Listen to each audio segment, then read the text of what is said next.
What's up, duelists? Before we get into Nicholas' third place, super innovative Amaryllis burn deck profile from Nats, I just want to remind you guys, RBET Moreno Valley and RBET Orlando are coming up. You can scan the QR codes here on the screen for either of them, or you can find a link in the description below to get the signups up on your thing, your device, or whatever it is. Do sign up for them. I mentioned this in the last video, but if you didn't watch my last video, I purchased one of the giant black roses from Nats. So if you didn't get a chance to get a giant black rose from Nats, you will get a chance if you go to RBET Moreno Valley. I will be giving it away in some capacity at that tournament. I haven't quite figured out how I'm going to do that yet, but definitely sign up for this event. This is probably going to be the premier Edison event this year. Well, these two are going to be the premier Edison events this year. These might be once in a lifetime events, so you don't want to miss these. I'm going to be honest. If you have a chance to full send, you don't want to miss these two events. They're going to be really sick. So definitely get a chance to come out to these if you can. Let's hop over to the deck profile, and I'll see you guys. See you guys over there. Smash like. What's up, duelists? I'm here with my boy, and he just got top 4. It's like a third place. Third place, yeah. Third place with Amaryllis burn, and we got you a deck profile. This is the real shit. This was one of the hardest events I've ever seen, if not the hardest event since. I played a lot of good. All of my opponents. First of all, they were great people as they are, but they were also very good players. They cheered me on afterwards. They read Amaryllis, all of them, and some of the other shit in my deck. But yeah, what I could do, I could just go through the deck, explain a couple of my choices, and then just kind of take it from there, because this is now officially the highest placing Amaryllis list. Shout out the Carpath, all right? So, let's jump right in. Yeah, let's jump right in, guys. All right, so triple titanial, you can't deviate away from this. Card's too important, you photo to all 3 of them. 3 Amaryllis, the namesake of the deck. Card's absolutely insane. I played the 2 Lone Fires, 2 Dandelions. This does not change. This is a consistent, you need to have this amount. What I decided to do different from my list to Carpath is I played a bit more plants in my deck. One of the biggest things with this deck is the deck needs to get going. Once it's going, the game is usually over. So the more ways that you play to getting going, the better it is. So I do not main deck the counters, keyword main deck the counters, simply because they're more matchup dependent, but with a field full of like Black Wings, Diva, Beat Hero, all of that, these cards have proved to be a little bit better than that. Bot line was absolutely crazy. It got huge. You could set it. People just ran right into it. So it plays around like bottles. It traded with several cards over the weekend, and obviously Lord Poison. This card's insane too. Damage Step Titanial, right? Damage Step Titanial, yeah. It's your 4th Titanial off of Lone Fire, and if you run out of yours in your main deck, because with I played a Hidden Armory package too, so you're able to like cycle through your Lone Fires and get more Titanials rolling through the deck. But if you come to a point where like you get to where you need more plants, these are at least good cards to mill and good cards to draw, where the counters are not really good cards to draw and sometimes good cards to mill if you don't have the fire. So I opted for 10. Just so I'm able to mill at least 1 plant whenever I'm going to one of those major mill cards. And you've been working on this deck for like a year and a half, right? Year and a half, yeah. I've been playing this since Carpath topped it, and then I just took it away from there, yeah. Hell yeah, dude. So the millers, the starters. Card Trooper, double Lila, double Raikou. So I ended up splitting away from triple Raikou. Reason being, it's just not a proactive card enough. What makes Lila amazing is the fact that she mills on your turn. Amaryllis could only come during your end phase, so you build tempo a lot quicker if you have cards like this on your normal summon.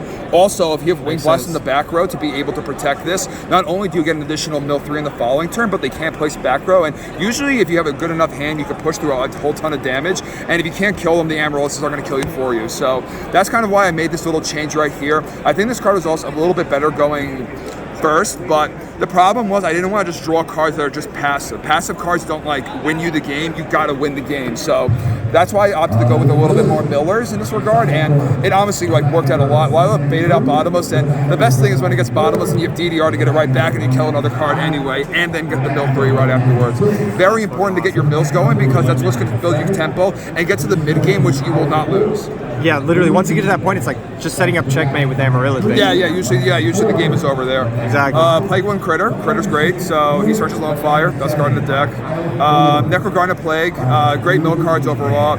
This card was amazing. It blocked a lot of Thought Rollers this weekend, like a lot. Play good tuner, and then the jar. Jar was sided out a lot going second. And after they saw it, I usually sided out immediately afterwards.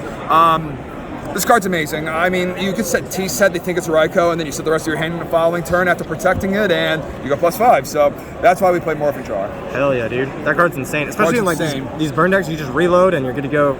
For sure, for sure. I mean, it's less of a burn deck. It sides into a burn deck if it needs to become a burn deck, but it's overall like a control build the board kind of deck. It falls in a similar category as like I would say like Dragons. That makes sense. So 3 trade-ins, CRs, of course. Gotta have them. Buy them out, baby. 3 hidden armories with 1 Mark, 1 DDR. That doesn't change too much from Card Pat's list. 4 copies of each one effectively. My top card mills with hidden armory were very nice this weekend, so I will say that. But overall, will not change anything here. Now, the reason you play 3 hidden armory and 1 of each is because you can actually add them back from the graveyard with hidden armory. So even if you mill them or if you already use them, you can just grab it back. It's like a reverse toolbox. It's really powerful. For sure. Charge, best mill card. If Failed to Find was in this format, it would just be played just itself. Heavy, Foolish, MST, Brain. Not a lot of lists play Brain. I view Brain as a burn card. Take the monster, swing at it with them. It does the damage that Volcanic Counter would do anyway. So I really like this card. There was a few matches where I had Mark and Brain and just took both their monsters and just swung and attacked for game. I heard that one got you the win against Fraser Smith in your playoff match, right? Yeah. Yeah, you were able to just rip Brain, take his absolute 0, burn for 25. That's all it takes. For sure, for sure. Trap cards, Triple Wing Blast. This is like one of my favorite trap cards of all time. Like when you're like a slower deck, you have to set them back a turn, or at least try to, because Amaryllis comes at your end phase, not like whenever you want it to. It's not like an initiative effect like that. So, I mean it is, but not during any other phase. So, being able to put someone back a turn is great. It's actually also good going second, because if they like T-set, like a value deck or whatever, during their like standby phase, you put it back, sets them back a turn. The card was actually amazing. It's more for like the discard outlet, but I over my year and a half of playing this, I went from like 3 to 1, and I started losing when I did not have enough of these in my deck. So this card's amazing. This card's absolutely insane. Dust Shoe, Torrential, Call, Mirror, no judgment. I think your life points are kind of important in this deck. Sometimes this is awkward when you're not playing like a back row heavy deck and playing Judgment, especially if you get like Mirror Force and Torrential. It's like, okay, Amaryllis got Mirror Force and Torrential. It's not like that cannot come back ever again, but it can. Yeah, so. Exactly. This deck has a lot of grind power, like not only just the Amaryllis stuff, but you got Jar, you've got Mark of the Rose to come back, DDR as well, so a lot of comeback cards as well, yeah. For sure, for sure. Let's go to the extra. So, Armory Arm. Gotta have it. Bryo. Gotta have it.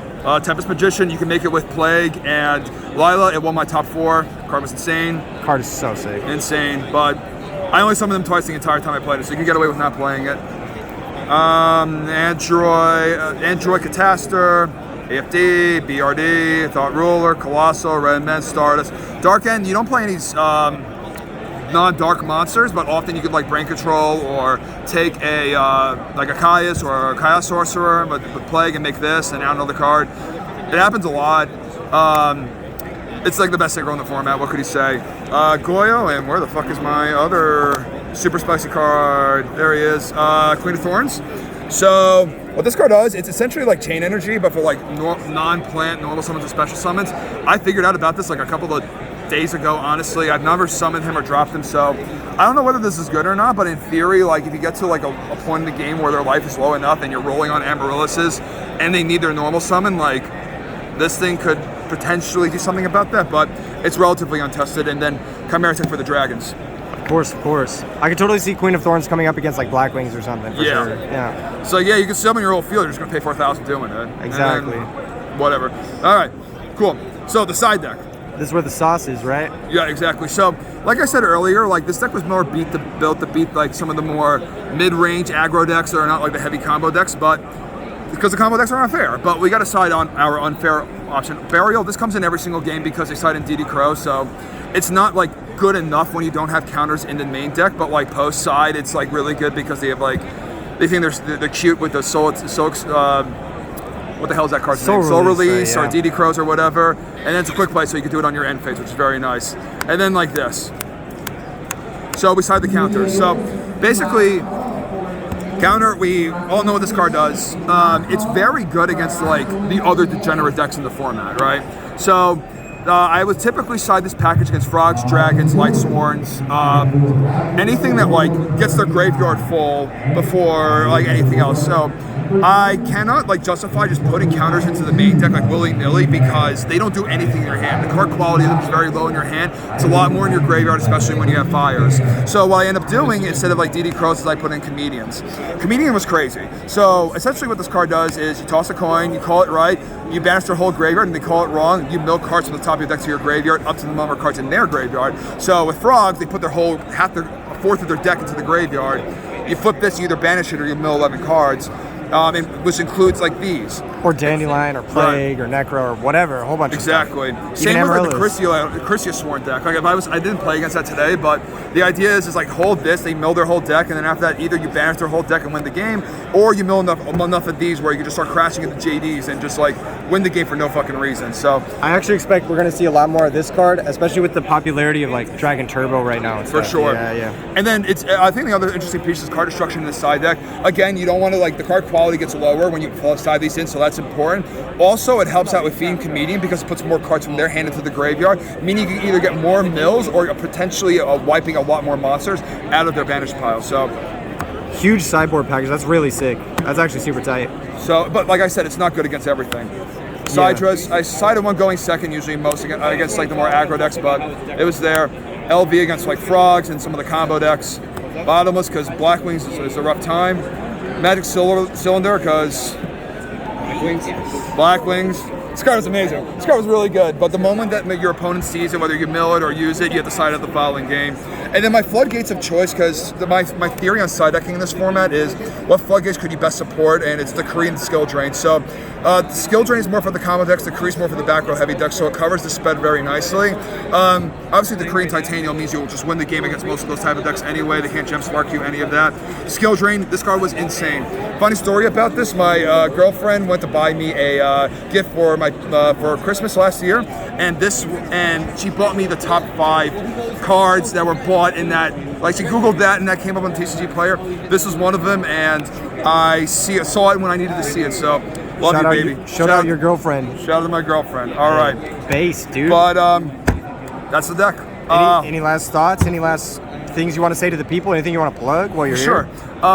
Shout outs to my team, Team Little Man, right over here, the people I came with. What up, dudes? What up? They convinced me to play this last second because I was going to play Rescue Cat, and that would have been a really bad decision, right? So shout out to them for obviously supporting play testing with me, all that fun stuff. They're fucking awesome. Shout out to my other team, Team Savage of Brooklyn, Joey, Tim, Bali, Sean, AJ, those guys. Shout out to Collectors Emporium back at home in Levittown. They host all of our Edison events. Shout out to my girlfriend who lets me come to these events and is very supportive in that regard. And shout out to my family. Yo, thank you so much for joining me. We'll see you guys in the next one. Peace.